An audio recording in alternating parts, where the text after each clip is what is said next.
probably get to starting recording the review, I guess. So what's next on the chopping block? You know what? I'll get to that later. Ow! Okay. Yeah. Alright, I'll get to it, jeez.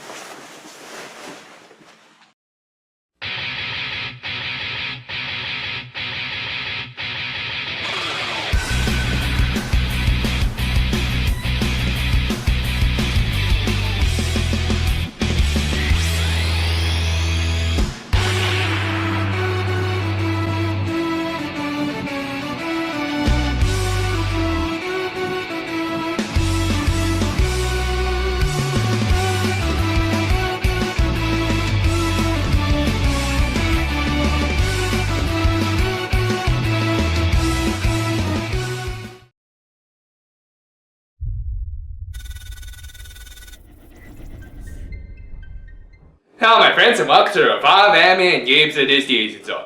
Well, we've reached the end of the line of the Super Robot Taisen Z games, and through these past 4 games we've had our ups and our downs, with these games coming right after one another. So now the question is, where does this game fall? An up or a down? Well, if you saw the end of my last review and that little prologue, then yeah, you could probably guess how I feel about this game. Yeah, I'm sorry it took so long to get to this review. I was planning on getting it out much sooner, but I chose to delay it for a few reasons that I'll get into during the actual review. Still, I said I was going to review this game, and that's what I'm going to do. Besides, I don't want to have to deal with Master Hand again. So, let's just get right into talking about Super Robot Taisen Z3 Tengoku-hen for the PlayStation Vita, which is also playable on the PlayStation 3. Why doesn't it go in?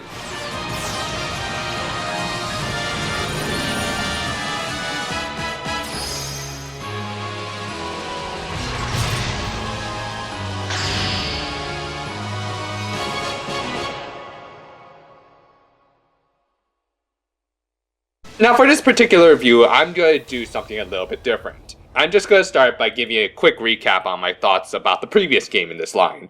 I'll highlight a couple of things I liked and didn't like in the last game, and just go over how I think they can improve on the positives and possibly fix some of the negatives. I thought that Tengoku-hen had some really good ideas with the tactical combo and tag tension systems. They forced the player to think more strategically in order to get the battle to flow in their favor.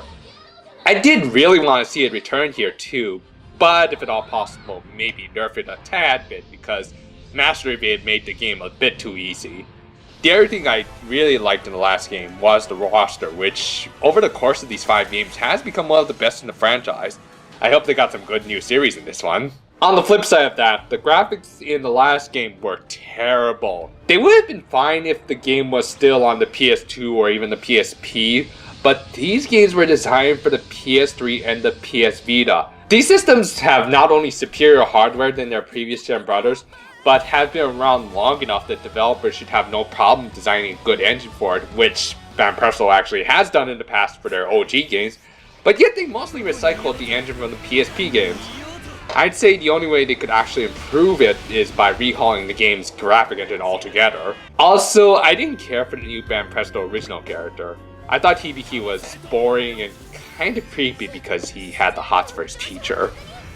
Not much can be improved with this guy, but I think if they could just maybe give him a little bit more character development and possibly not make his robot look so penis envy. Seriously, Van Persel, what is that? I'm not sure. I just hope that he's a little bit more tolerable in this game.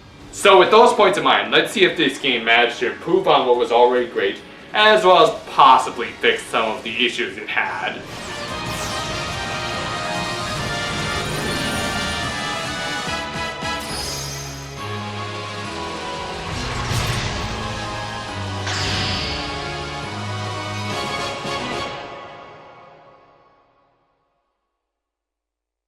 Well, they already messed up in one area. Yeah, I figured by the previews of this game that they weren't going to do anything to really improve the game's graphics.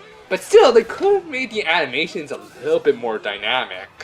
Again, I have to say, it's not fair that the OG games that have come out on the PS3 and Vita before and after the Tengoku-hen look so much better. Granted, I've heard that the Z games and the OG games are developed by different teams, but would it have killed them to call up the other team and ask for a little help? What? Was there somebody on the Z production team that rubbed everyone the wrong way? That's right, Alva. It's a horrible, horrible job. I couldn't think of a more horrible job if I wanted to. And you have to do it. You have to, or I'll fire you. Do you understand? Do you? They could have at least made the maps not look worse than Super Robot Taisen MX Portable. You know, the first Super Robot Taisen game I ever reviewed that came out in 2005 for the PSP. Seriously, what is with this overhead thing? It doesn't look good. I'm sorry, I think I'm just repeating stuff from my Tengoku-hen review at this point. I'll just say that none of the new animations really make up for how much this final game in this lineup, by the way, has under-delivered. In fact, some of the new original attacks, like the combination attack between the two Aquarions that they even included in their commercials, it's so cheesy, it's not even funny. It's a far cry from the Don Cougar's impressive combo attack. Don Cougar!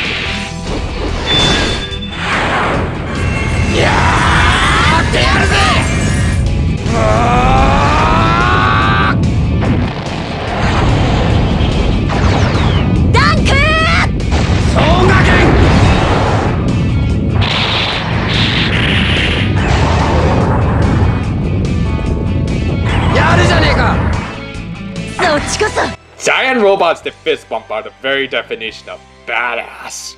Now, don't get me wrong, I do think these sort of 2DS graphics look great. They give the game a sort of anime-esque feel. But at the same time, it just lacks the same kind of finesse and energy that the PlayStation Portable games had. As a result, I skipped watching most of the animations play out as they had become very repetitive. Sound design in this game, as is with all the other games, is still really damn good. And yes, I've been told that you can import your custom soundtracks into the game, but I don't count that as part of my score, as that is just an extra feature. Still, what we got for this soundtrack, especially the Macross and Diebuster stuff, is really good. And thankfully they didn't include any sort of infectious little earworms. Enjoy having that in your ear for the next few weeks. Ha! Still, not even that and Jam Project's awesome songs can save the lackluster visuals. And even that's kind of ruined by a main theme that includes a rap sequence for no reason.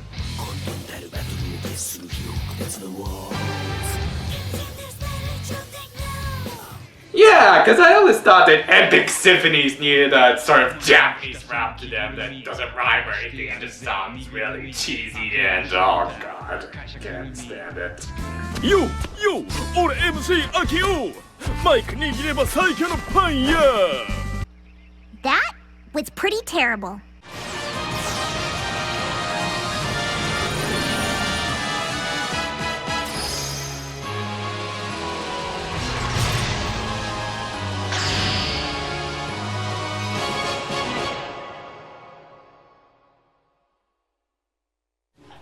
So, not counting sequels, how many actual new series do we have in this game? Can I cry now? Alright, while I haven't seen it yet, I have heard good things about Gargantia, which was written by Gen Urobuchi, so it has to be at least half decent. And to be fair, you could kind of argue that Diebuster is different enough from Gunbuster that it could be considered its own show. I mean, Diebuster's tone is about a million times more over the top than Gunbuster's. To elaborate, you could say that Gunbuster had a sort of Star Trek feel to it, as it did actually apply some real science, and even include little lectures at the end of every episode. While Diebuster could be considered the prototype for Gurren Lagann. Then again, when you go from a director as grounded as Hideaki Anno to Hiroyuki Imaishi, who encourages his staff to be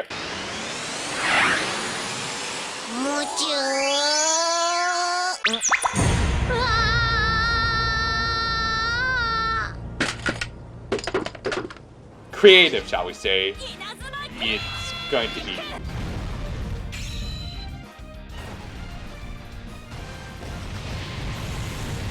Yeah. But the point is, I do think Gargantia and Diebuster were good additions to the roster. Though, going back to Ano for a minute, let me just ask this. What in God's name is Rebuild of Evangelion 3.0 doing in this game?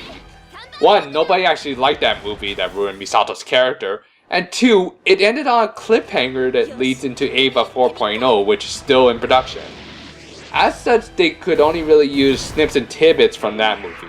I'll get more into it once we talk about story next, but suffice to say, I think it was an absolutely unnecessary addition to the roster.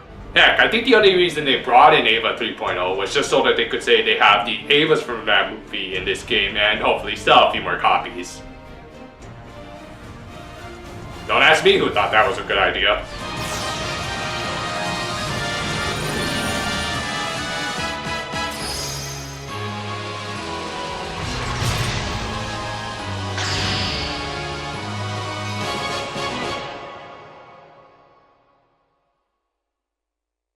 I'll come right out now and say that I think this is the absolute weakest story in the entire Super Robot Taisen franchise. For a time, they lived in harmony, but of course some worked it for good, others worked it for evil, and so the war began. Who wrote this? I can pretty much sum up my problems with just 3 words. Lack of investment. It just failed to generate the same amount of interest I've had in previous games, even the ones I didn't care for. Mostly because almost all of the returning anime series in this game have already completed their storylines. For instance, we already ended Code Geass and Shin Mazinga on much better notes than their actual anime. And really, what is Big O still doing here after the previous 4 games? Where he got like 2 or 3 satisfying endings on like whatever the hell happened at the end of the 2nd season. This really does feel like they're just trying to stretch out these storylines as far as they can go, but as a result, their relevance and importance to the main story is paper thin. Now don't get me wrong, there are some good epic moments in this game, particularly from series like Diebuster, Gargantia, and the final Full Metal Panic novels. Yeah, even though at the time of this video, Kyoto Animation hasn't adapted the final chapters of Full Metal Panic, Super Robot Taisen actually went ahead and brought the novels to life, which is actually pretty awesome. Diebuster is also in pretty good form too. For the sake of this review, I actually did watch Diebuster, and I thought it was okay. I mean, it did have some really epic moments in it, but it also had a bit of a hard-to-follow mess of a story. Here though, it's a lot easier to follow at least, and I did really like the interactions between the Diebuster and Gunbuster teams. But why in God's name did they include the worst scene in the entire OVA in this game? If you've seen Diebuster, you know what I'm talking about and why I refuse to use Nicola. Still, Gargantia's storyline was really good and got me interested in seeking out the full series, though its storyline was kind of given the short end of the straw in this game as it ends less than halfway through the game. But yeah, they were good additions to this roster and did actually help the plot a little bit. On the flip side of that, let's talk Eva. I mentioned Eva 3.0 being in this game, but I bet you're wondering what happened with wrapping up the other Rebuild movies. After all, the Jigoku-hen ended before the arrival of Zeriel from the 2nd movie. Well, don't worry about him and the events of that movie, because they get wrapped up all nicely on the 3rd stage. Yeah, they really rushed through the ending of Eva 2.0 like at breakneck speeds. And in case you're wondering how they handled the whole time skip and near third impact thing from the Eva 3.0, well, the answer to that is simple. They ignored it. And ignorance is, what's the opposite of bliss? Carlisle. Yes. Yes, Carlisle. Ignorance is Carlisle. Yeah, I'm not even kidding. As soon as the end of Eva 2.0 starts, the heroes you play as get warped into another dimension, and you don't see the Eva pilots for a few stages. And when they do later rejoin the game after being warped in during the middle of Eva 3.0, they hide what happened during the events of Eva 3.0, effectively leaving all the other heroes, and by extension the player, out of the events of that movie. And outside of one level and the epilogue of the game, they never go back to the world of Eva 3.0. In fact, after the 3rd level, none of the supporting cast of Eva ever shows up again, only the pilots. So aside from bringing in the main characters, the plot of Eva 3.0 was not in this game at all. I mean, I've always enjoyed the Super Robot Taisen's adaptations of Eva like MX and Alpha 3, as they actually made Shinji a legitimate badass, and usually gave the series much better endings, but here, I think Ritsuko put it best. This is pathetic! Really, I think it was a mistake to even try to bring in the rebuild movies at all, as they are still incomplete, despite the fact that they were supposed to be finished by 2009. Then again, production problems is nothing new for stuff created by Gainax. Heck, I run into it a few times every so often. We lost color again, didn't we? There we go. Anyway, I think that bringing in Eva 3.0 really didn't help with adding 18 to the narrative, which is already pretty flimsy as is. Really, this is what happens when you try to make a continuous narrative over 5 games. Yeah, despite the title of this game, let me remind everyone that this is actually the 5th game in this line. Most of the bad guys from the returning series are dead. So what's your solution to that? Well, we can always take a page out of DC and Marvel comics and just have them come back out of nowhere. I'm not even kidding, a handful of villains that I'm pretty sure were killed off like 1 or 2 games ago were brought back through magic or something. I don't know, you don't have to explain magic. It wasn't bad enough that they kept Gates from the second raid alive, but now they bring back villains and enemies willy-nilly. Yet even though they bring back the Mugan, they never brought back the anti-spirals? Come on, I mean, I know they can be hard to work with. Achoo! A little cold in the vacuum of space today. But they're still nice enough guys that they deserve to be in this game.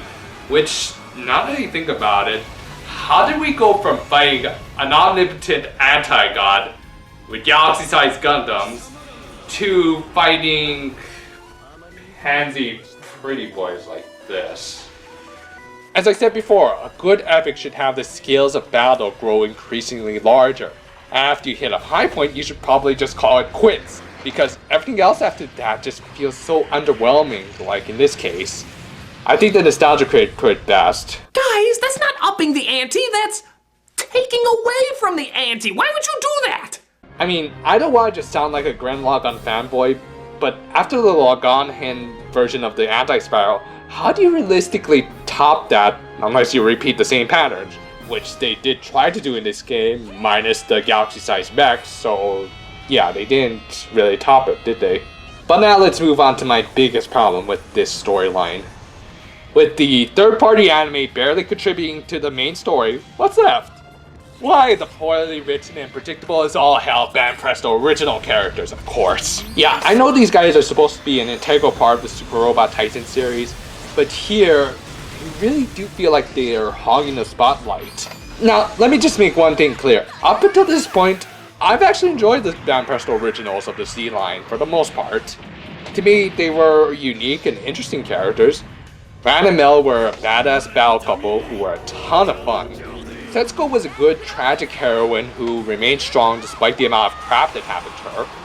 Crow was a really cool, likable guy who could be absolutely hilarious because of his ever-increasing depth. But Hibiki, he is just boring. His mech looks like it was designed by Michael Bay's team, and despite having 2 games to his name, he doesn't get a lot of character development. And he's just another in a long line of angsty, hot-blooded protagonists in anime and video games. And after 5 games, I'm really starting to pick up on the tropes that plague a lot of the Banpresto original characters. Most notably, how there's always a handful of characters that are going to pull a heel turn. I swear, Banpresto abuses this trope to no end. During the Rengoku-hen, I kind of thought to myself that everyone aside from the main characters was going to pull a heel turn. I mean, I didn't actually believe it. Or rather, I didn't want to believe that they would be so desperate for a plot twist that they would pull a Super Shyamalan. But apparently I gave Banpresto too much credit. Oh yeah, in case you're wondering what the Rengoku-hen is, it was actually a 15-stage prologue that was available through a DLC code that only came with first editions of this game. Yeah, I, like everyone else, am starting to get a tad bit tired of these publishers forcing consumers to have to buy these games on day one in order to get the full experience. I say full experience because really the Rengoku-hen doesn't add that much to the narrative of the game that isn't already explained in the game proper. And it doesn't even include third-party series, so it only features the Banpresto originals, so yeah, it's not that great. Still, it does feel like it was created entirely just to sell first editions and discourage the purchase of used games. Nice to see that EA is having such a great influence on the gaming industry. But yeah, getting back on track, I think in general, the Banpresto original story is a cliched mess. Not even the awesomeness of the previous 3 protagonists can save this game from Hibiki's blandness and his creepy obsession to date his teacher, who I think is like 4 or 5 years older than him. So all in all, the story of the Tengoku-hen was just poorly put together. It barely used the third-party anime stories, or in Ava's case, they didn't use it at all. And it just put way too much focus on the Banpresto original story and characters who have already long since overstayed their welcome. Really, after this game, I'm officially turned off from the OG games. Sorry to fans of that series, but the thing that's meant to sell these games is seeing our favorite anime characters cross over and interact with one another, and not have to sit through the anime equivalent of the WWE in terms of characters who can't figure out whose side they're on.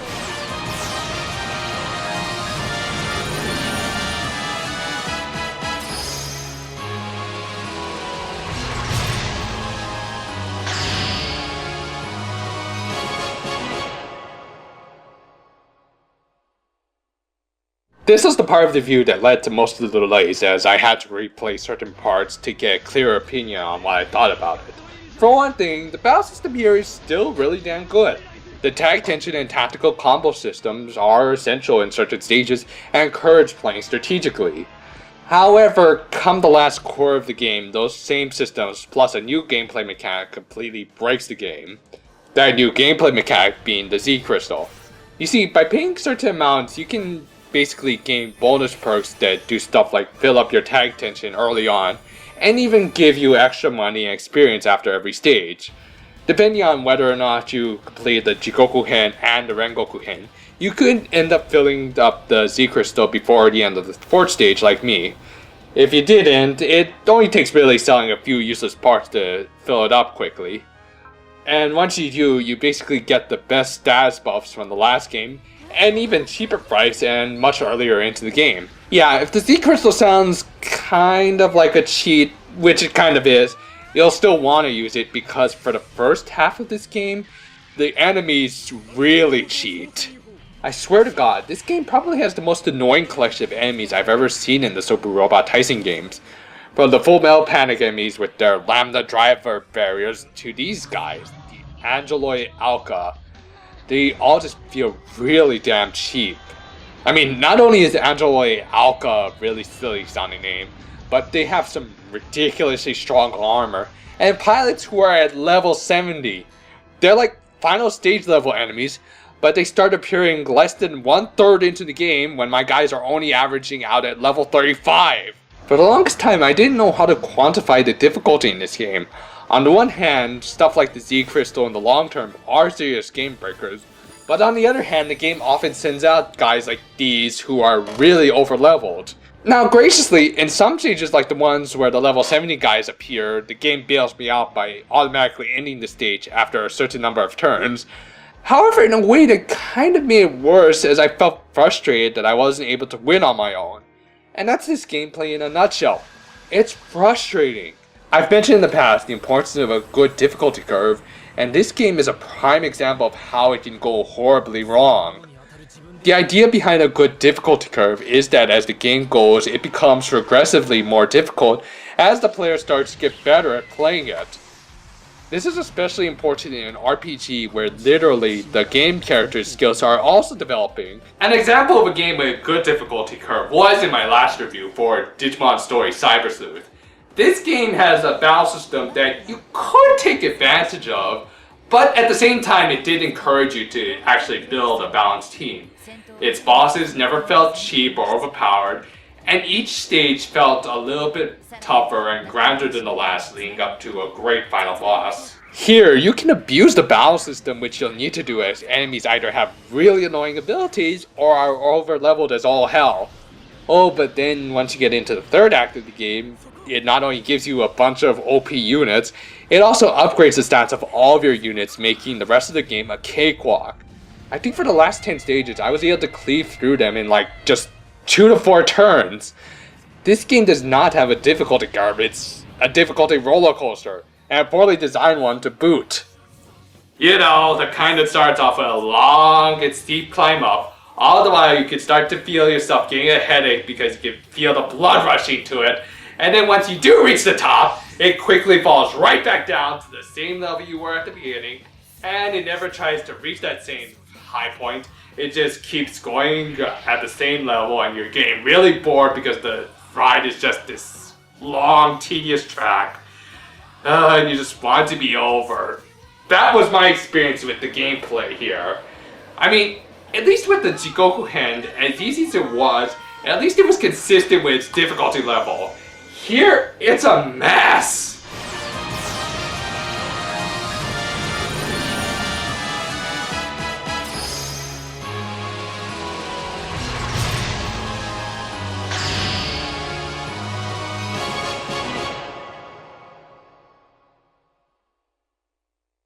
Now, what was that quote I used back in my Death Note analysis video?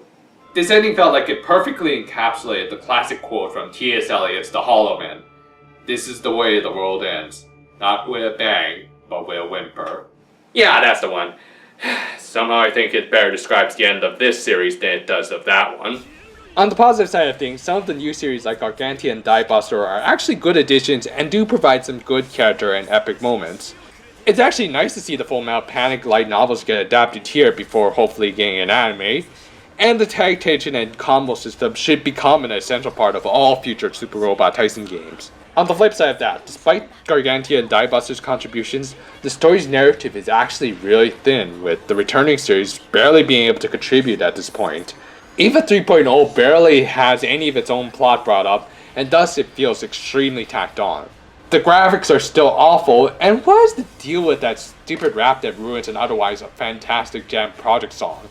And the gameplay feels incredibly unbalanced as it can't decide whether it wants to be frustratingly difficult or easy.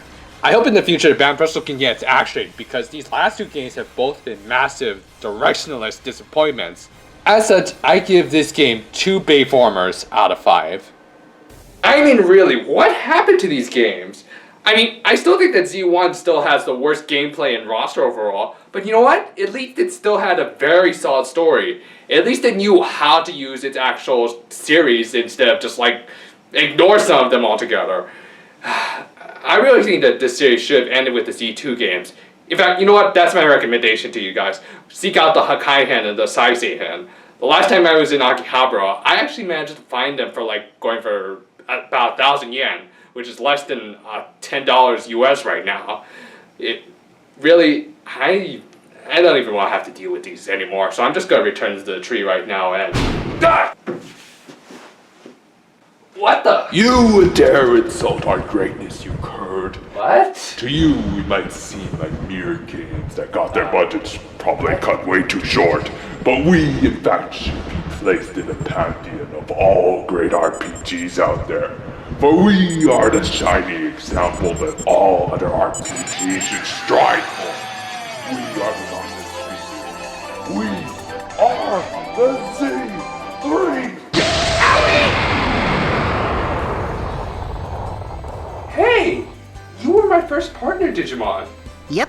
But what? Do you think friends really need an excuse to want to help each other out? I guess you're right. You insolent little furball. Don't interfere. This fool dared to disgrace well put together RPGs like us. Oh, did he now? Cause last time I checked, my game was using a heck a lot more animation than you guys, and we were actually fun to play with, unlike you two. You two never even bothered to step out of the shadows of the Z2 games. You got lazy and you just decided to remain stagnant instead of actually improving a single thing about yourselves. What makes you think you have any right to judge us? Well, I am a critic, but if you need a more direct opinion... What? Me and my friend will gladly give you one. What do you say, old friend? You don't even have to ask. Wait. Double! Wait. Typhoon! Yeah!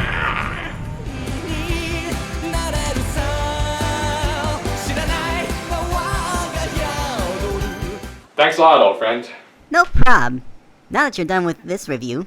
Yeah, don't worry, I'll get back to playing Cyber Suit soon enough. We still got a bunch of side quests to complete. Looking forward to it. Okay, now on to my next review. By the way, Why didn't you invite me for your Cyber Stealth review? Huh? Well, I'm just saying I could have lightened things up. Yeah, but the review was going a little bit long, so... I know. Just saying a little cutaway sketch would have been nice. Yeah, but I wanted to keep it flowing, and I had to keep it on I could have attacked track, an evil virus, or say my bring you in and catchphrase, then moment! Pity. It looks like the Iceman didn't enjoy my little gift to him. Oh well. I suppose I could always have a little bit more money at other point. Let's see how I'll respond to this.